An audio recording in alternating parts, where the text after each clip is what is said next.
Hello and welcome to Good Evening Britain, a Force for Good's weekly show coming to you live from our studios here in the heart of the great British city of Glasgow, with me, your host, Alistair McConnachie. We are broadcasting on all our digital platforms throughout the United Kingdom and across the world. We're bringing you quality, pro-UK comment and analysis every Wednesday from 7 until 8 p.m. on Facebook, on YouTube, on X, and for the first half hour, also on TikTok. Great show lined up for you tonight, folks. I hope you're well. It's not particularly nice weather tonight, but I can assure you that the weather forecast for the next 5 months is more of the same. And then after 5 months, there'll be another 2 months of the same, but they'll be light instead of darkness. That wasn't my joke, actually. I just watched that one on TikTok. Anyway, we're going to be speaking about our activism in Falkirk on Saturday, which was absolutely excellent, actually. Couldn't have gone any better. Then we're going to be announcing the beginning of our Yule Britannia Christmas Crowdfunder, the 8th annual Yule Britannia Christmas Crowdfunder, which will begin beginning tonight at 7:30. And then we've got Ash Preston Journalist on as a guest from 7:30 to talk about the state of the United Kingdom, the state of Scotland, and the state of British politics. And Ash is always got some good insights on those kind of matters. And I think we'll probably be talking about Nigel Farage's visit to Falkirk. We'll be talking about Keir Starmer's visit to Scotland. Apparently that was last week. Only just heard about it after the fact. And other things as well. So let's get straight into it by just welcoming a few of you in and people who have come in first. There's Derek. Good evening, Derek and AFFG family. He's looking forward to seeing Ashley back on, and good to see AFFG in Falkirk. More about that in a moment. Hi to you, Oksana, and to Debbie, who was third on tonight. Debbie says there's a protest in Aberdeen this week, and people from Falkirk and Dundee are meant to be coming up for it.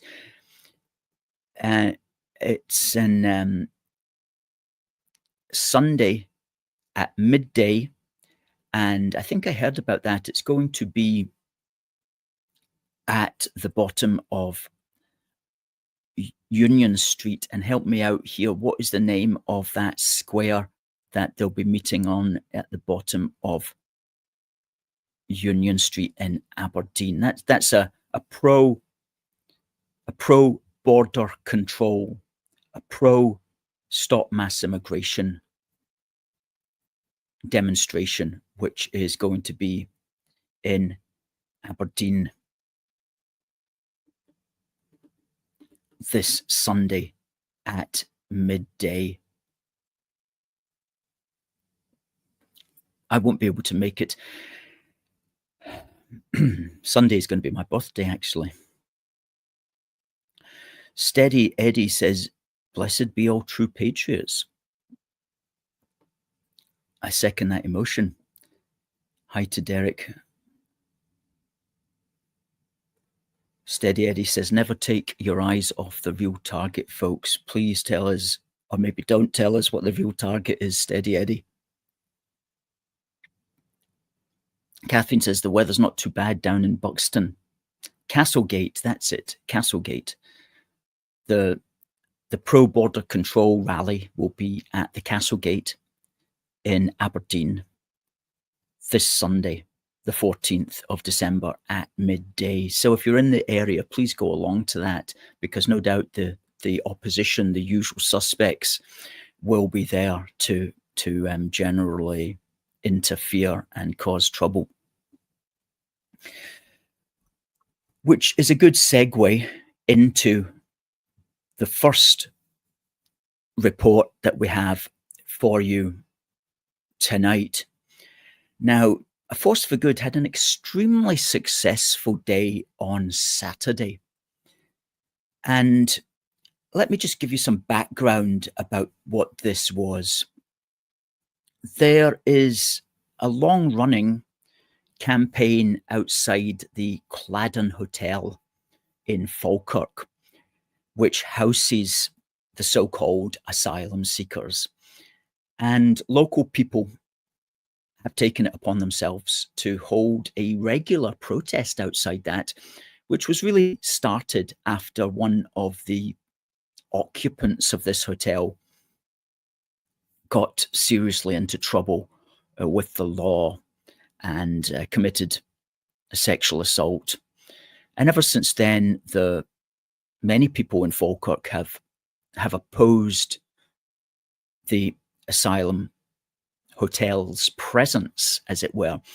And at the same time, that's been speaking to the wider concerns about mass immigration, about unvetted young men coming into, not just into Falkirk, but into communities throughout the length and breadth of the United Kingdom. And the campaign group, which is called Save Our Future and Our Kids' Futures, is to be very much commended for the extent to which they've committed to doing this.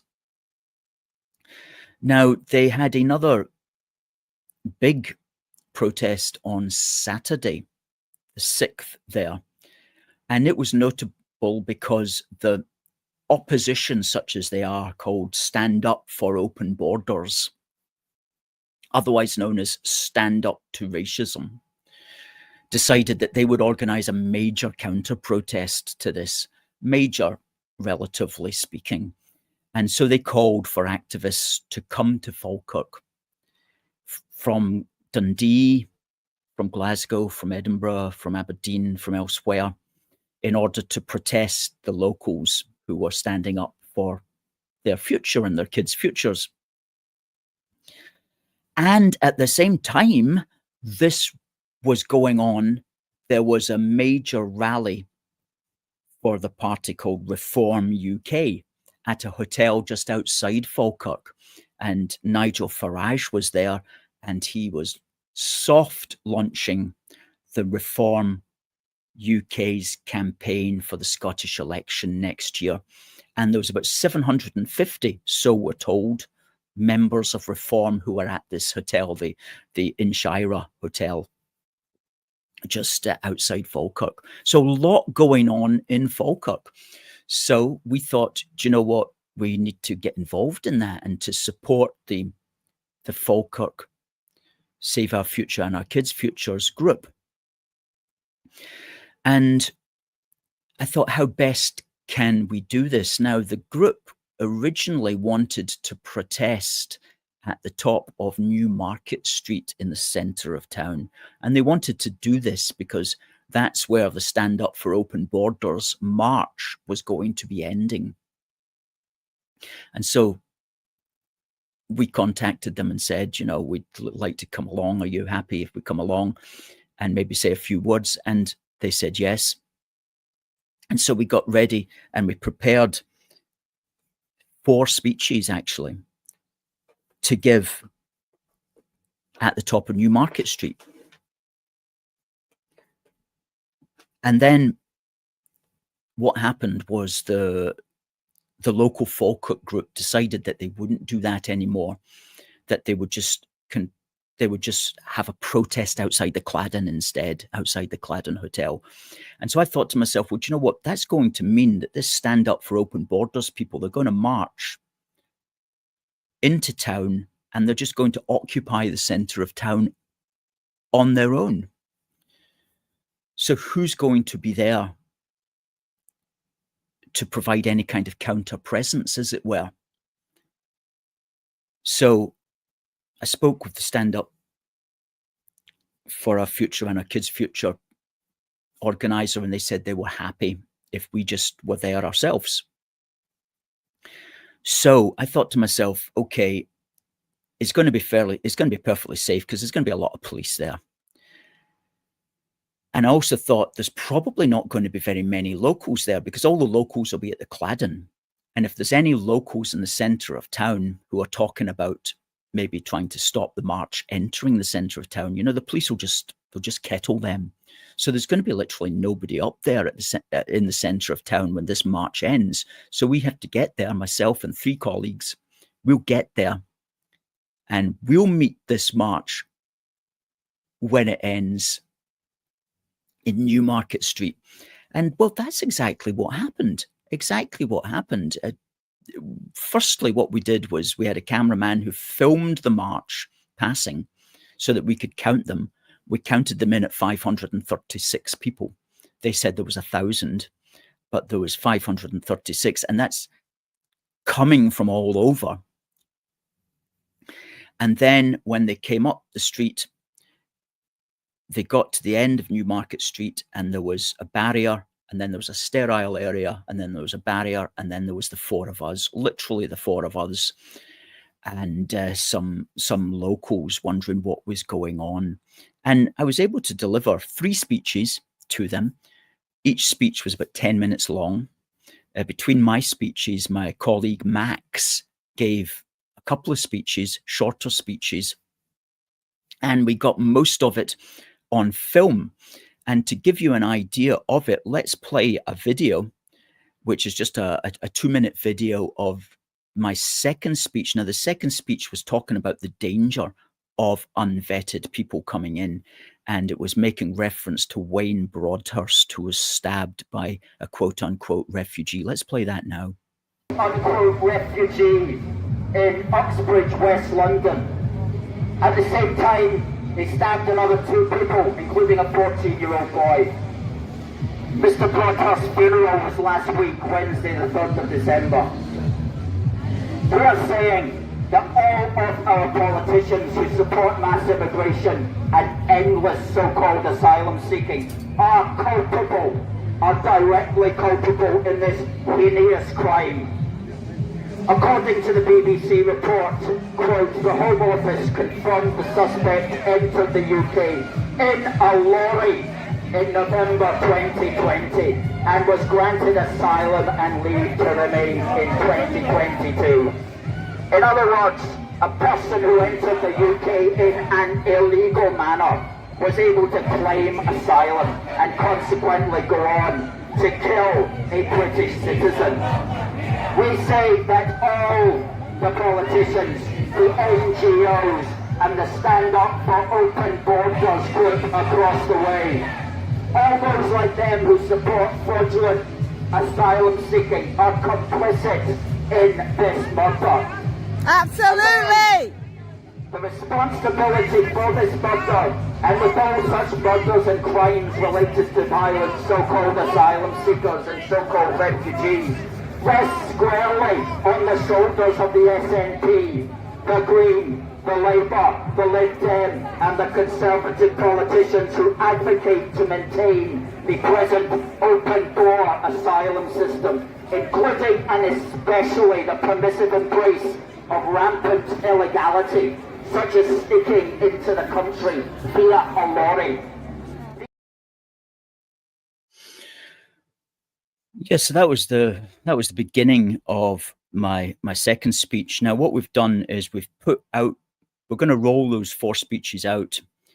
The first speech is already out. It went out a couple of days ago, along with the full video of the speech. And you'll find that on our website, and we'll just put the link out there in the Twitter and on the Facebook threads. The second speech, of which that section you've just seen was part, that will go out tomorrow morning. And then the third speech will go out probably Monday coming. And then the fourth speech, which is actually a very dynamic one, because the fourth speech was given down at the Claddon Hotel itself. And it was quite exciting because there was a lot going on, a lot of a lot of things happening. So we gave those 3 speeches, and then the group decided to move away. The big Stand Up for Open Borders people, they decided to move away, and they went on down to the Claddon. And I have to say, the group itself was less militant than usual. Quite a lot of these groups can be like really, really angry and screaming and so on. But this particular group was less militant, I'm glad to say. They weren't, they were really just composed of kind of confused people, really. You know, kind of elderly confused people, young confused people, and guys that didn't really know why they were there. Maybe they were friendly with some of the younger women, I don't know. But basically, it wasn't a particularly militant group that we were up against, even though, as I say, there's 536 of them. So when they moved away, we packed up. And in fact, I actually shouted after them not to move away, because I was still to deliver the rest of my speech, and it was just getting to the good bit as well. It was getting to the good bit. It was getting to my analogy about Charles Dickens. And I was so pleased with that analogy in my 3rd speech that I wanted everybody to hear it. And so they're literally all packing up and going away, and I'm shouting after them, stay, stay. I've still to get to the good bit. Anyway, the good bit was, I pointed out that those kind of folk are always with us, and they always have been with us. And Charles Dickens even had a character called Mrs. Jellyby in Bleak House, and Mrs. Jellyby was more concerned with the starving Africans that in Africa than she was concerned about the starving people in her own neighborhood. And so I said, you know, the Stand Up for Open Borders people are full of Mr. and Mrs. Jellybys, and what can we do with these people? And really, they're always going to be with us. The best thing we can do is do our darndest to keep them out of political power, because when they get political power, they bring the house down, not just upon themselves, but upon everybody else. And that's what we're seeing today in Scotland, is those kind of people who shouldn't be granted any kind of power over us all being granted power over us, and generally just mucking things up for everybody. So I'm trying to upload an extra couple of pictures here about the event. Okay, so let's have a look at the first pic from this event. There you go. So that gives you an idea. I was standing on that bench, that circular bench there, and there's literally just the 3 of us there.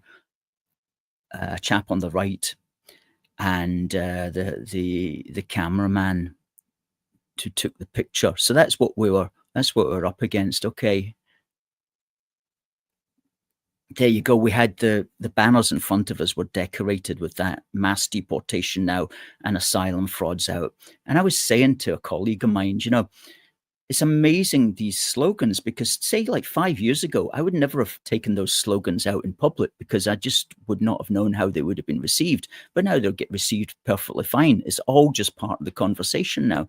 And in my talk, I spoke about how we're all moving the conversation in ways that just a few years ago were pretty, we couldn't have done. We couldn't have done. By the way, on the left there, you see a memorial, which is an extremely impressive memorial to the quote unquote South African War, 1899 to 1902. And I made reference to that in the speech, the first speech that I gave, talking about how it spoke to loyalty and duty and the protection of one's fellows. That memorial lists 38 men from the locality who ended up dead in South Africa. Okay. That's another one. Okay. You know, and that's another angle of the talks. Another angle. And that's Max given a few words of wisdom. You can see the lot of police there. They were clearly expecting more would be on our particular side, I presume. But, well, they had basically kettled all the supporters down at the bandstand. Okay. Not that one. So we got down to the claddon, and that's the group Save Our Future and Our Kids' Future, and they've got a wee gazebo there that they hang their stuff on. And I have to say, they're very well organized down there. They've got a gazebo, they've got the PA system. They even had a soup tent if you were needing warmed up. Then they had soup and a roll for everybody, organized by another supportive group. So I was very impressed with what they do down there, and I wish them the best of luck. And they also were very kind enough to allow me to speak from the PA system, and you'll see that speech when we put it out across our platforms over the coming week. So very good event. Well done to the Save Our Future and Our Kids' Future organisers down there in Falkirk, doing a great job. Very much appreciated being invited there, and more power to their voice, because they're really making it an issue. And it's so important to keep these matters in the public eye, because it tells the government that its policy is opposed. And of course, we're all about solutions. And so we were giving our solutions, which you can also find in our book, Protect Our Country, a big book for the Union, Volume 2, Policies to Stop Mass Immigration. These are all the solutions to the hotel crisis in that book there. There we go. Search Amazon for Protect Our Country. And you know what? That would actually make a good Christmas present as well for anybody, even just for yourself, or maybe for your local MP or MSP. Send it to them as a Christmas present. Now, talking of Christmas, our Yule Britannia Christmas Crowdfunder will be launching in 7 minutes. When it does, we will put up the QR code, and we'll also put up the address for you. And we're trying to raise money this year, well, for the first 6 months of 2026, and we're calling it Time to Remove the SNP in 2026. I think that's what we're calling it. Let me just check what we're calling it. I went through various things. Yeah, help us remove the SNP in 2026. That's what we're calling this one, because 2026 is all about getting rid of the SNP, or at least much reducing its power at governmental level. If we can get them down to where they're forced into some kind of coalition, or maybe even not able to govern, then that's the best thing that we can do. So we're trying to remove the SNP ideally in 2026. And when you go to our crowdfunder site, you'll see our three main, well, you'll see it all laid out. Maybe there's too many words, actually. I don't know. Tell me what you think. But basically, we need the funding to cover all the basics.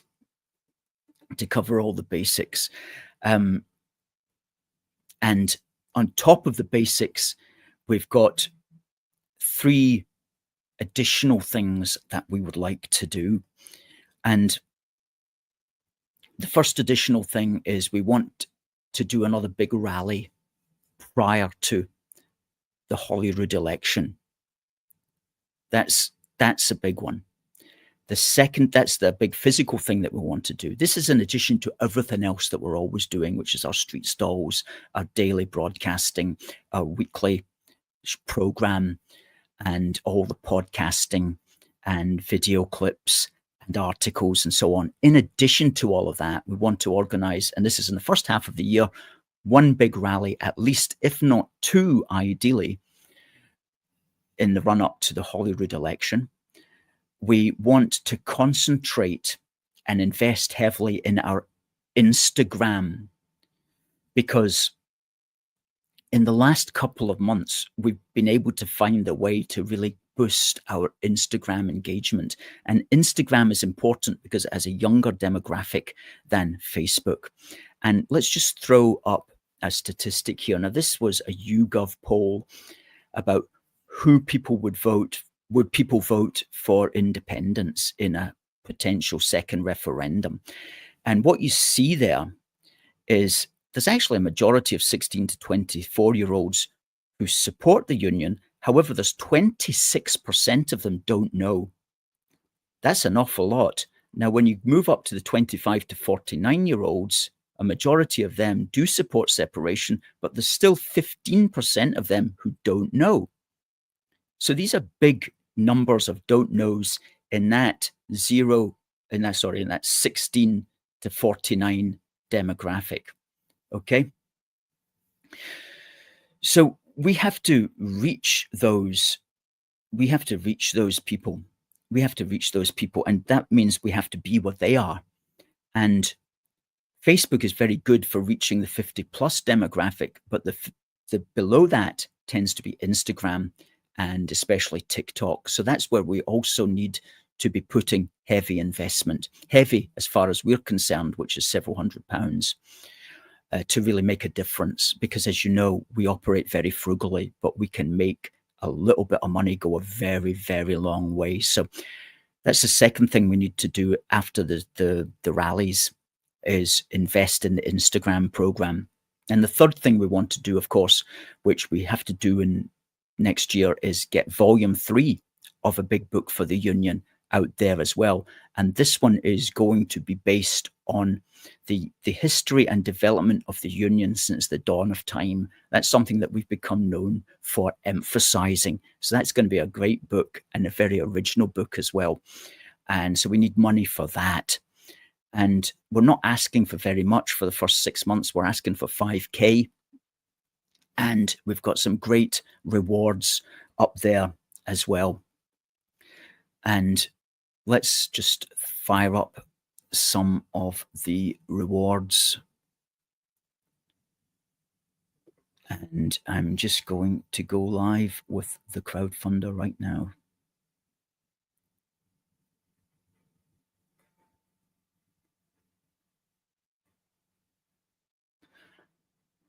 Well, I clicked the button, and I'm not, yeah, I got to click that button. Congratulations, your project is now live at 7:29, and that will last until the 7th of January.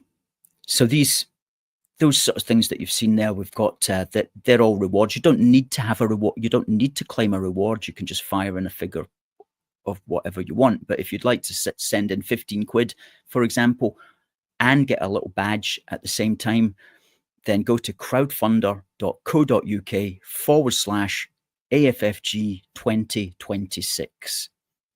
And it's all there for you. Now, folks, it's my pleasure to welcome friend of the show. And that's the crowdfunder graphic up there now as well. That's a QR code. You can click on that and get taken to the crowdfunder also. My pleasure to welcome friend of the show, Ash. Now, folks on TikTok, we're going to have to say goodbye to you because you won't be able to see this. But we'll see you next week on TikTok.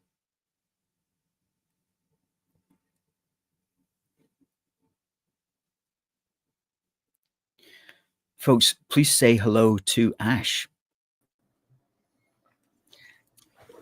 Hi there, Ash. Alistair, you well? Pretty well, absolutely. We've got this thing going on now where we can share each other's broadcast. So, folks, what that means is that Ash or whoever, if they have a dedicated following, they can press a button, and this streams not only to the AFFG YouTube page, but also streams to Ash's YouTube page. And we'll just put up Ash's address there. It's youtube.com/at Preston Journalist. There we go. youtube.com/at Preston Journalist. So welcome to anybody who's a friend with Ash. If anybody's a friend of yours, Ash, they are a friend of ours. Let's just keep that up there. Good. So what's on your mind tonight, Ash? I noticed that you just released a video about the Chagos Islands. Now, that's been kind of on and off the news for at least an hour, at least a year, if not a minute. So what's the latest now? So as we know, Labour signed over the Chagos Islands, the worst deal probably in history, which is why it's called the surrender deal. They told us we're going to cost less than the cost of a new aircraft carrier, a couple of billion quid, they said. To Reform's credit, they said it was going to be more like 40 billion quid it was going to cost us. Turns out the figure is something in between. It's around 34, 35 billion pounds-ish. It's going to cost us to sign over our own overseas territories. The Chagosian people didn't get a single word in. They weren't allowed to make No, that's not true. They did make representations to ministers and to Parliament, but obviously it just fell on deaf ears completely. Labour didn't want to hear it. They didn't want to know. And they were so keen for some reason to hand over not just our territory. It is our territory, but also it's jointly leased with the Americans. So the Americans have an air base on there. They have troops stationed there as well. And it's an important bridge in the Pacific. It's a very important base. Mauritius being so close with China should be a problem for anybody with a brain cell in their heads. But apparently for Starmer, that's absolutely fine. So that now Mauritius, being basically in the pockets of China, will have control over the Chagos Islands. But the UN, the Human Rights Council, whatever they call it, have said this is completely against the human rights of the Chagosian people, because they should have had a say, some self-determination, a phrase you've heard a lot in Scotland, of course.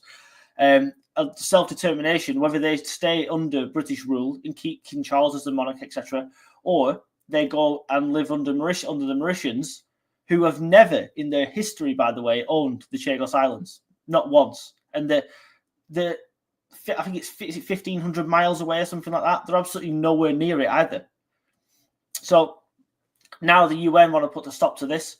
Trump has played ball with Starmer for some reason for a time on this, but I think Trump's also going to try and put a stop to this deal because it's terrible for the American military as well. They need that base. It's, like I said, a holding station, if you will, if something was to break out.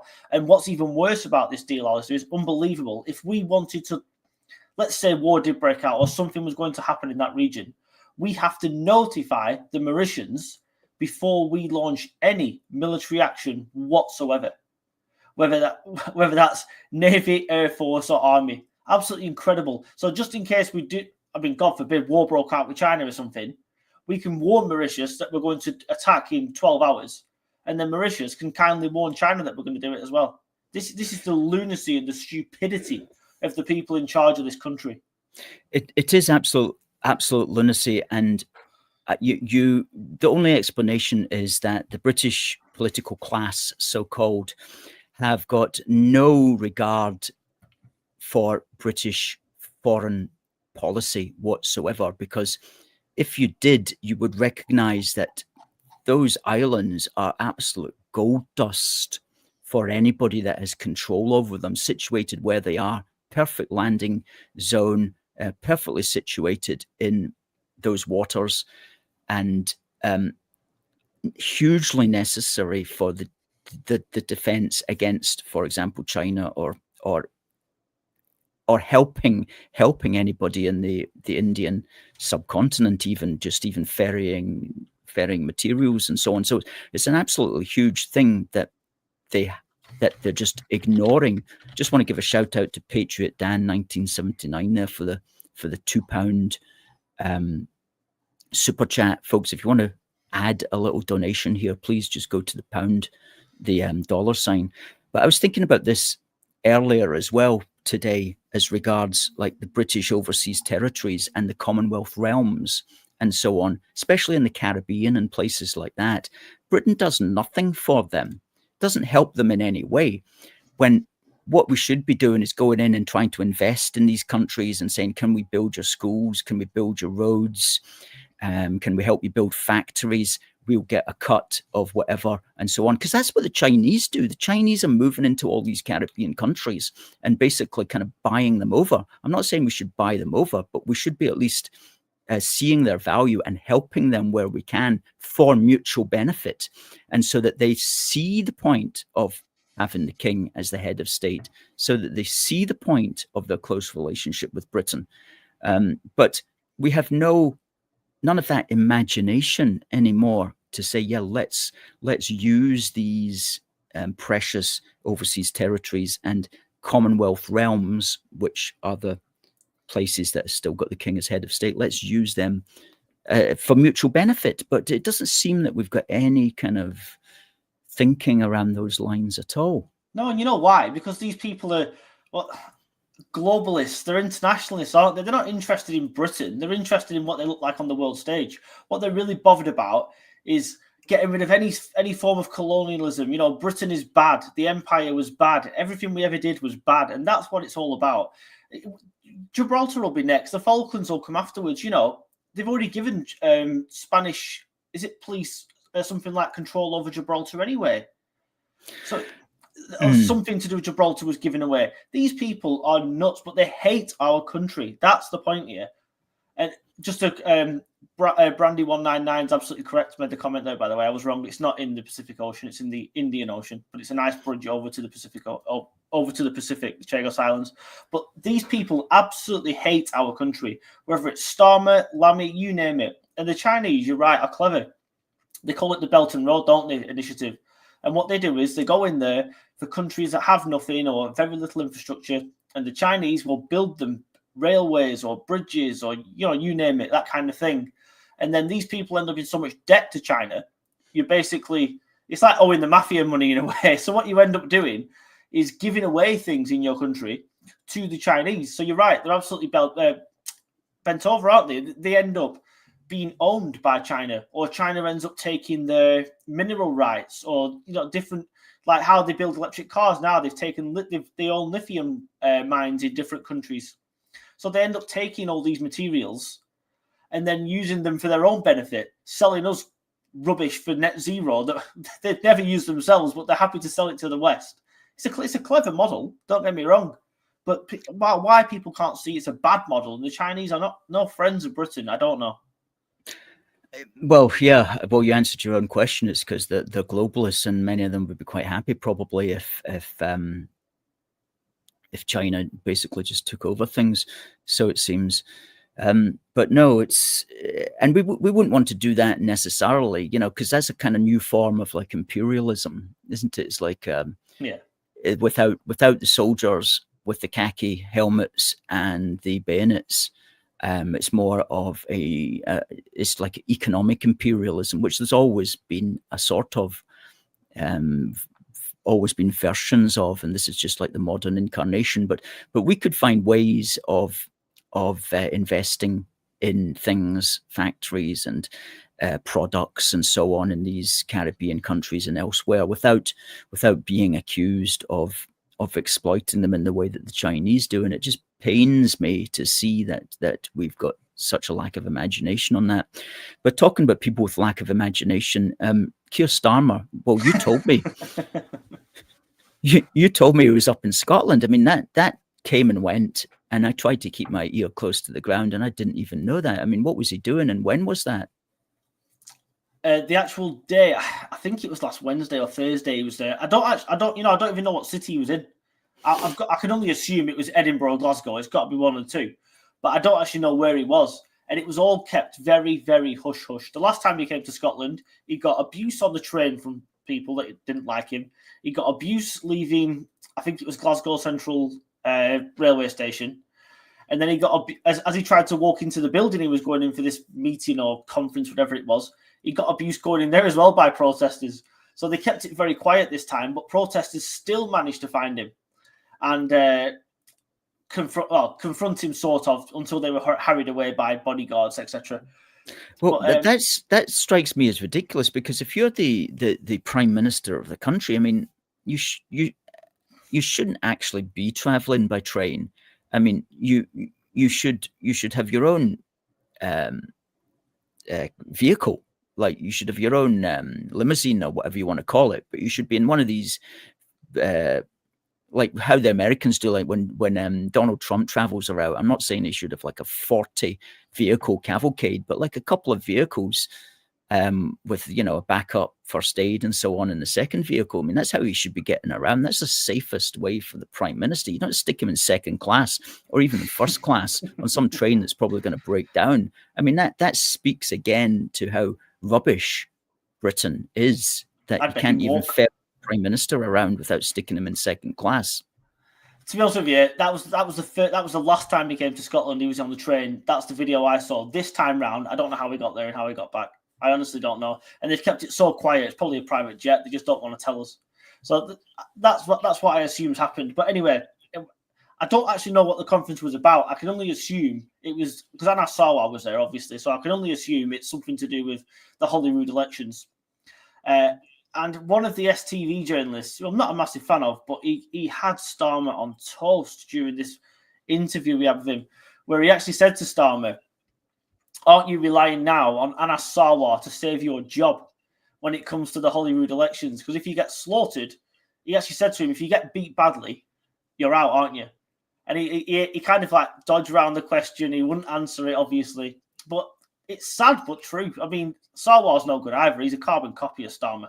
But Starmer is relying on Sarwar to get a result in those Holyrood elections to try and save his job. But going off the polling just after Starmer had been to Scotland, I think it's pretty unlikely that's going to make any difference at all, because Labour have dropped 5 points now, sitting in third place on just 17%, with Reform now overtaking them, going to 20%, and the SNP well out in front on 33%.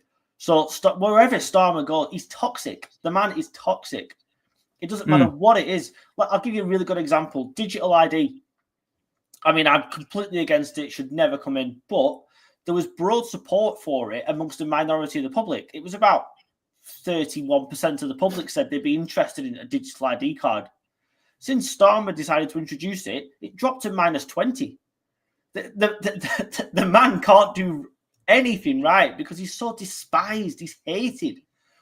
I've never known anger towards a government like this. The latest approval ratings are 11% of people saying they approve of this government. Why do you think it is particularly bad for him? Because he doesn't connect. He's not human. And everything that he believes in. Well, first of all, he lied to become Labour leader. He had 10 pledges to his own membership and his own MPs, and he backtracked on all 10. Things like nationalising railways and energy and all that stuff. He backtracked on all 10 of those. The Labour manifesto from the last general election, you can tear that up and put it in the bin, because that was all lies as well. They didn't talk about digital IDs. They didn't talk about £70 billion worth of tax rises on people, and then trying to tell us it's not working people that are having to pay more tax now, when it absolutely is, of course. The man, imagine being stuck in a lift with him. That you know, he has no personality, no charisma, no beliefs. His own MPs are sick of him, and they're trying to get rid of him now, but it's notoriously difficult to get rid of a Labour leader. But he just doesn't come across as human. And I speak to quite a few Labour MPs. They don't necessarily like me, but they like feeding me stuff. The majority of those 400 that are sitting in Parliament now have never met him. They don't know him. They've never spoken a single syllable to him. I accept it's difficult to get around 400 people and get to know them all and speak to them. I get that. But make the effort. At least try. And then he's marching them up the hill on different policies, such as keeping the 2-child benefit cap. And then he suspended 7 of his own MPs for voting against him on that. And then 12 months later, less than 12 months later, he's rowing back on it and he's lifted the 2-child benefit cap. Of course, people are going to lose faith in him. How can you vote for someone like that? I'd lose the whip willingly. I'd be a terrible MP, me. You know, I'd be booted out in seconds. That's amazing what you just said. That according to your sources, the majority of Labour MPs have never actually met Keir Starmer. I mean, that speaks to Keir Starmer's failure, really, because it's for him to knock on the door, maybe pick a couple of a day or something for a year and get around them all in alphabetical order or whatever. But you want to be able to just connect in some way with them. Just do 2 a week or something. It's not difficult, is it? Yeah, you know, even if you're making the effort. I can tell you something really interesting. In Parliament, not last week, week before, Starmer tried to walk around the bars and restaurants in Parliament. For one of the first, people said they'd never seen him there before. And all of a sudden, he's trying to cozy up to all these Labour MPs that he's never met in his life. He's trying to have conversations with them, sit down to dinner with them in the parliamentary restaurants. And people were shocked. They were saying, well, we've never seen this guy in here before. And all of a sudden, he's trying to kiss their backsides. And it didn't go down well, by the way. And literally, in one of the private dining rooms that's reserved for just MPs, Starmer was dining with a few of his own MPs. And literally, I can tell you this for a fact now, in the next room down from them, in a private room, a bunch of his own MPs were sat there plotting on how to get rid of him. Right. that's how bad. So literally feet away from him, they're plotting to get rid of him while he's trying to schmoozy up to a few of them at a dinner table. Supermorto here has done the calculations, says that there's 72 10-minute intervals in 12 hours. It would take a week to meet with everybody. I'll trust that's accurate. But yeah, I mean, in that case, if you wanted to spread it out a bit, it could take 2 or 3 weeks, but certainly you could get around them.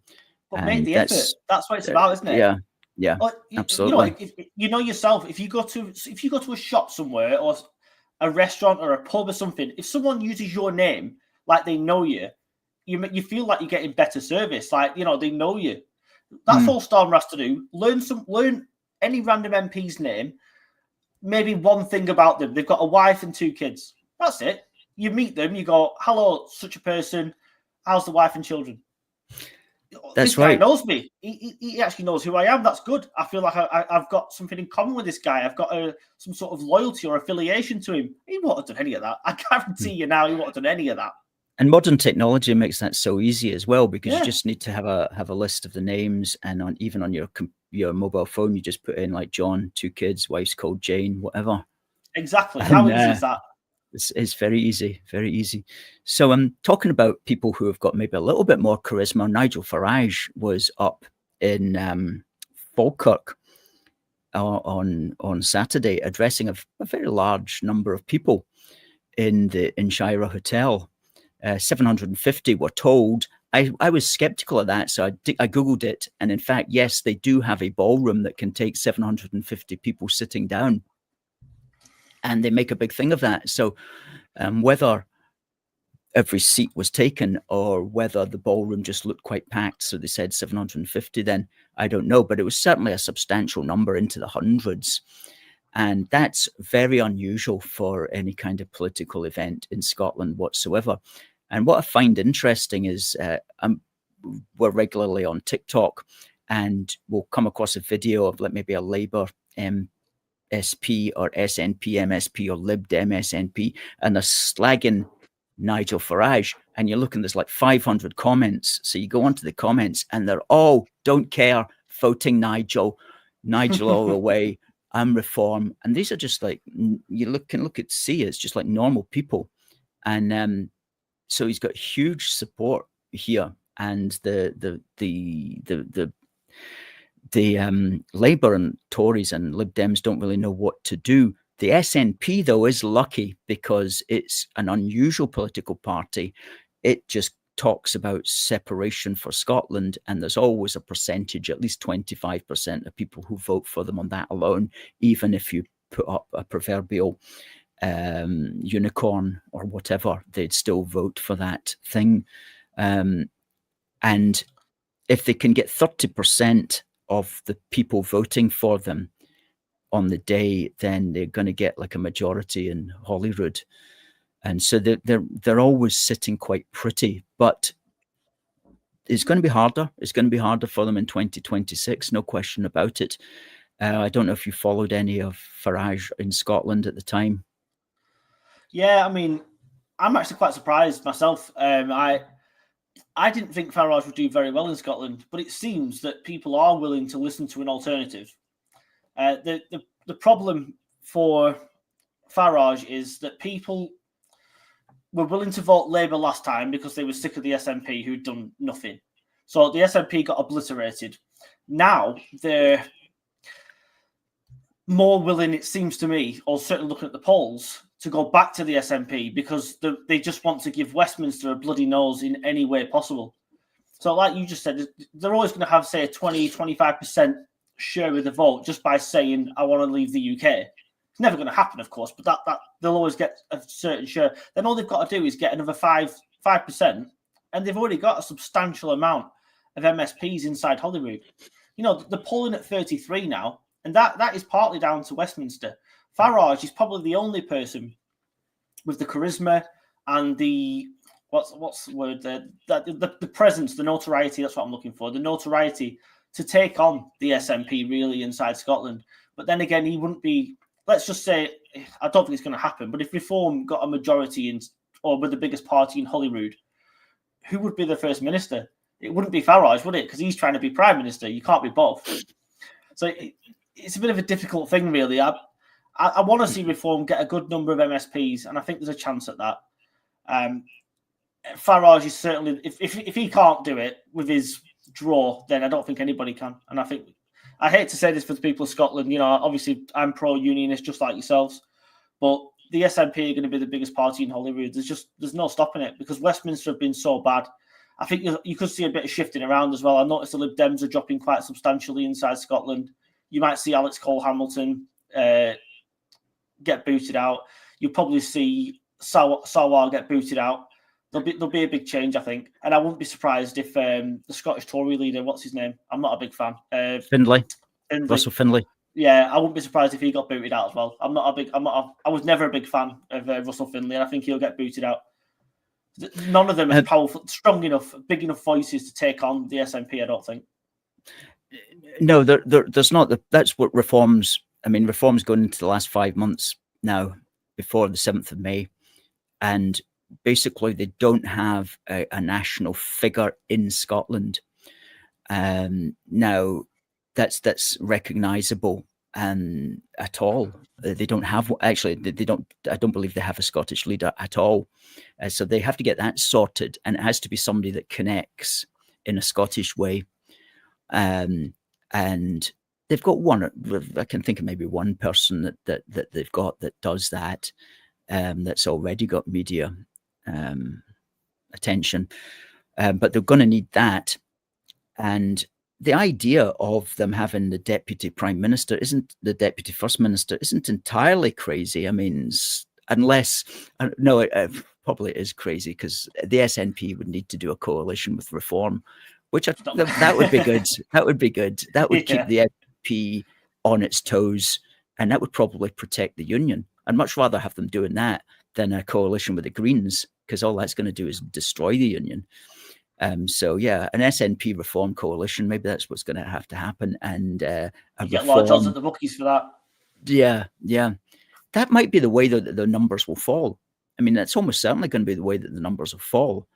I mean, if you just said there that Reform are now billing in second place at 20%, with the Labour at 17, and the Tories and Lib Dems and Greens below that, then, you know, the top two parties could be SNP and Reform. So it's going to be very interesting. But from our point of view, what we would like to see is the SNP lose seats and lose votes. I mean, if they got fewer votes this time round than they got in 2021, that would be a bit of a victory for unionism. And that's not improbable. You know, they could still win. They could still win Holyrood, but with fewer votes than they got in 2021, which would be maybe one of the better outcomes that we can imagine. And that's entirely feasible.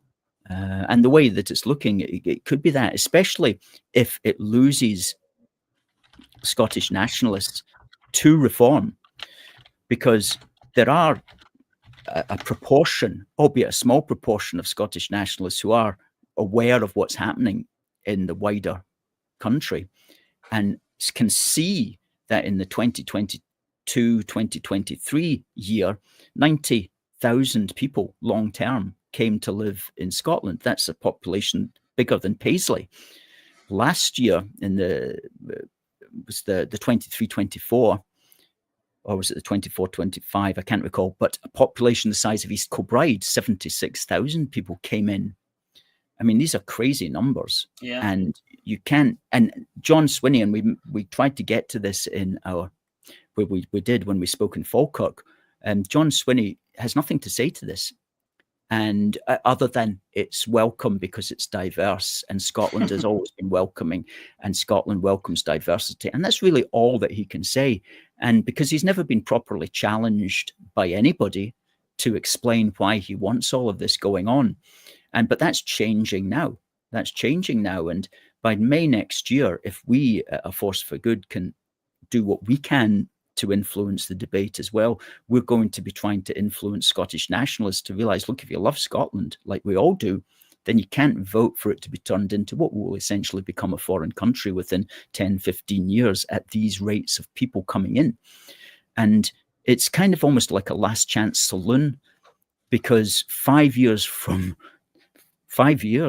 ahead of us now, Scotland could be a completely different place at those kind of numbers, like 70 to 100,000 long-term people coming in every year, mainly younger people as well. Then that's, and Scotland's only got a population of 5.5 million. And of that 5.5 million, 500,000 of them are already born outside of the United Kingdom. And if they have children, then they become more and they become more. And this is what happens, isn't it? As you see the recent story recently about Glasgow, another one, Aitken in Glasgow, welcomes as many refugees as she can get her hands on, yet claims that, claims there's no money in the council. Surprise, surprise. Yet it turns out nearly 30% of children in Glasgow schools don't speak English as a first language. So how's anybody supposed to get educated? How many different languages are in those classrooms? How many times is a teacher having to repeat his or herself to try and get a point across? God help you if you're getting educated in Glasgow now. You've got no chance. Glasgow now has more immigrants than London. Then that's saying something. That is incredible. And London has become a hellhole, not entirely down to immigration, but it's certainly played a big part in it. Yeah, that must be per capita. Per capita. Of course, Yeah. Well, it's diverse, Ash, so it must be okay. That's what we're assured by John Diversity Swinney. is our strength, isn't it? That's it. Yes, and we must have hope. We must have hope for the future. Hope for more diversity, apparently. In my speech, I said, when he talks about hope, is he talking about those of us who hope that our politicians will get a grip and stop mass immigration? Is he talking about those of us who hope that fraudulent asylum seeking will end? Is that the kind of hope that he cares about, or is it a different kind of hope altogether? Yeah, it's their worldview, isn't it? That's what they care about. It's not what you think or I think. We don't matter. We're just the plebs. Pay your taxes and shut up. That's what we get. Yes. They've got their own worldview, and that's what matters to them. And I can tell you now, it's quite an interesting story. I was speaking to some Scottish MPs, right? And they are the ones leading the charge against Starmer at the moment. They're the ones who are going to topple him. There's already something like, I think it's 20 odd of them. I think Labour they've got something like 35, is it now, or something they managed to get?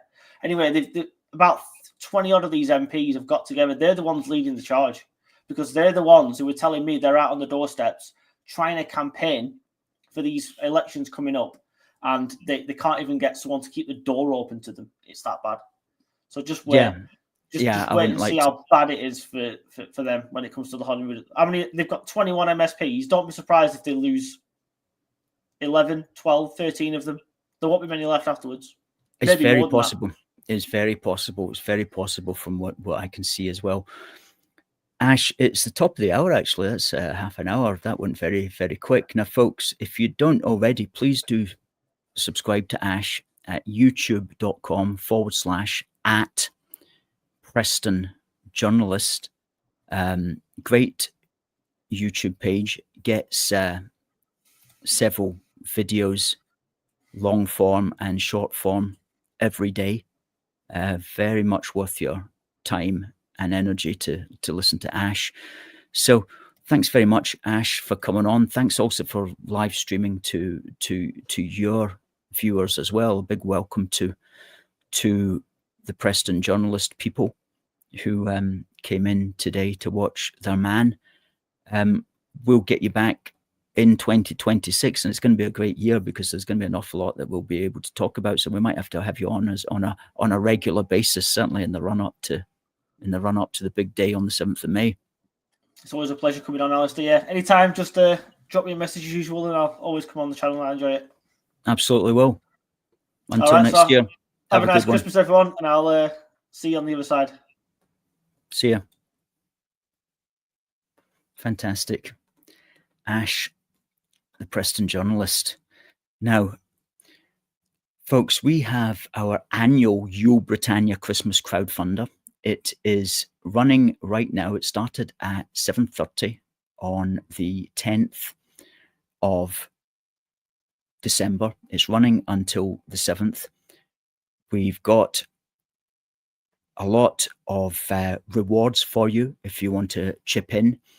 And we've also got an explanation at that site, crowdfunder.co.uk/AFFG 2026, about the sort of things that we need the money for and that we plan on doing in the very exciting Holyrood election year of 2026.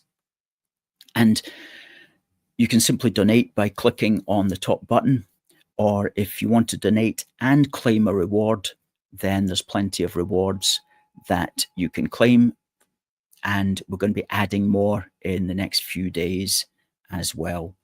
And you don't need to claim a reward, but if you do, then please go ahead. And if you want a reward in time for Christmas, then please simply just click for a reward as soon as possible. I'll pick it up tonight or tomorrow or the next day, and we'll get that out in the post to you in time for Christmas. We've also got some flags, some wooden flags that have been that we're also using for rewards. Check them out. We've got more flags, wooden flags, that we're going to be adding in the next few days as well. So folks, do take a look at that. crowdfunder.co.uk AFFG 2026. There's the banner there. Good stuff. Now,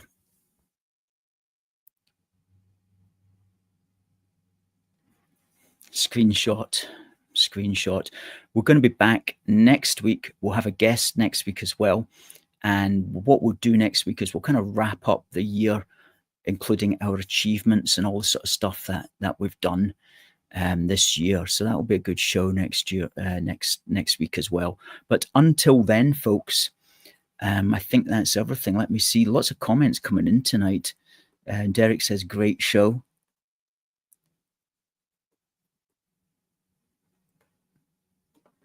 Oksana says, thanks, Ash. As says Catherine. Christopher says, great comments as always. Supermortar says, don't let them get you down. Oh, crikey. Private Jose, we've got one or two, we've got some super chats we need to go through. Private Jose says, get Preston Journalist, love your channel. I can't wait for the day Labour gets kicked out, but how long can this country last? £10 super chat. Thank you very much, Private Jose. Really, really good stuff. Thank you. And let's just check that we've got all the super chats.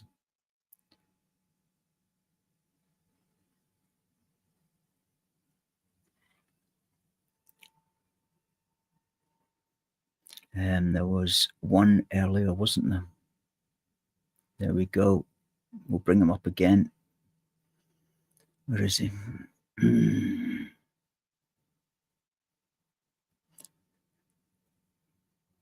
Patriot Dan with his £2 super chat. Thank you very much. That's much appreciated.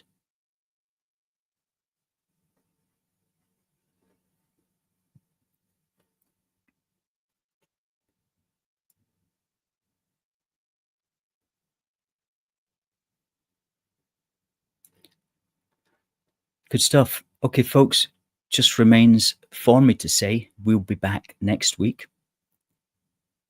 In the interim, God bless the United Kingdom and God save the King. See you next week.